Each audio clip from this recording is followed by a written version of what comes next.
I met Rockefeller through a female attorney I knew who called me up one day and said, one of the Rockefellers would like to meet you. I had made a video called Mad as Hell, and he'd seen the video and wanted to meet me and knew I was running for governor of Nevada.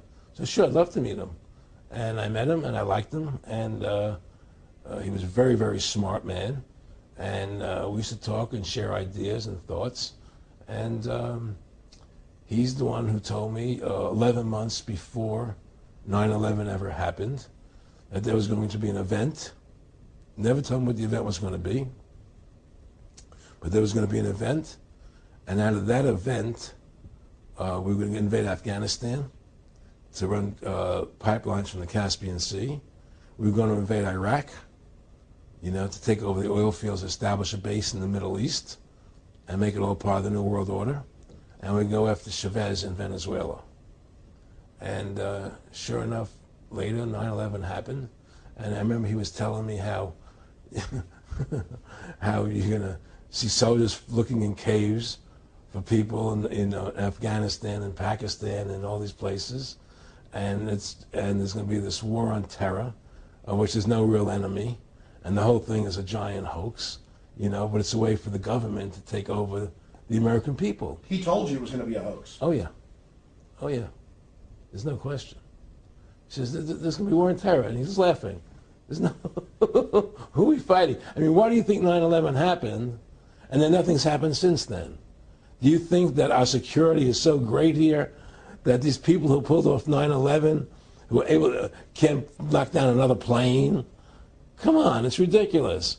9/11 was done by people in our own government and our own banking system to perpetuate the fear of the American people into subordinating themselves to anything the government wants them to do.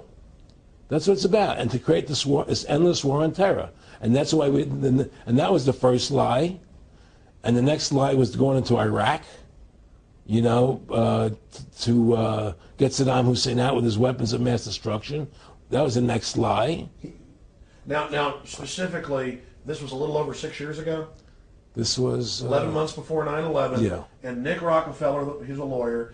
He's become your friend over the previous years, and he's saying to you that there's going to be this big event, and then out of that we're going to have a war on terror, and it's just going to go on and on. Right, an endless war on terror without any real enemy.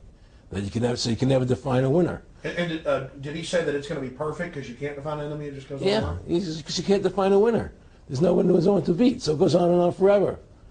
And they can do whatever they want. They scare the hell out of the American public. Look, this whole war on terror is a fraud.